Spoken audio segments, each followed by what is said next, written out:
Hey, good evening. Now I will try to explain Unit 45. How long does it take? I hope you will get it. Xo'p, 45-unit How long does it take? Qancha vaqt ketadi? Qisqa, sodda qilib tushuntirib berishga harakat qilaman. How long does it take? O'zbek tilida qancha vaqt ketadi deb tarjima qilsak bo'ladi. Xo'p, biror bir ish harakatni bajarishga yoki biror bir joyga borishga qancha vaqt ketishini so'rash uchun ishlatilinadi. Xo'p, bunga examplelar. How long does it take by plane from London to Madrid? Ya'ni Londondan Madridgacha samolyot orqali borishga qancha vaqt ketadi? Yoki how long does it take by car your house to the station?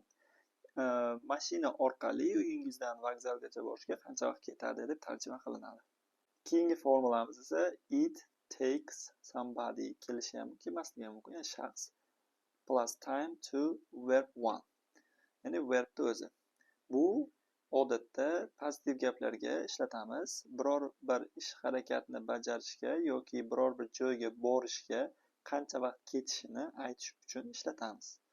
Ya'ni boyagi how long does it take bilan savol berilsa, bu esa ana shunga javob berilishi, ya'ni biror bir ish harakatni bajarishga qancha vaqt ketganligini aytmoqchi bo'lsak, aynan mana shu quyidagi formuladan foydalanamiz. Example, misol uchun how long does it take by train from London to Manchester deb savol berilsa, ya'ni Londondan Manchestergacha poyezd orqali borishga qancha vaqt ketadi deb savol berilayotgan bo'lsa, biz unga javoban it takes 2 hours by train from London to Manchester deb javob qaytarsak bo'ladi. Ya'ni Londondan Manchestergacha poyezd orqali borishga 2 soat vaqt ketadi deb javob qaytarsak bo'ladi.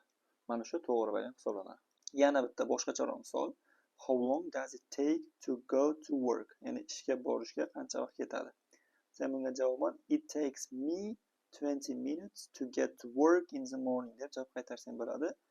Ya'ni tongda ishga borishimga, meni ishga borishimga 20 minut vaqt ketadi deb javob qaytarsang bo'ladi. Endi bu me, ya'ni somebody object aralashgan answer hisoblanadi. Xo'p, tushungan bo'lsang, shuni o'ziga 5 ta gap tushsa yetadi. 5 ta gap javobi bilan keyin Qizil Merifdagi 45-unitdagi example'larni o'qib, yodlab darsga tayyor bo'lib kelasan.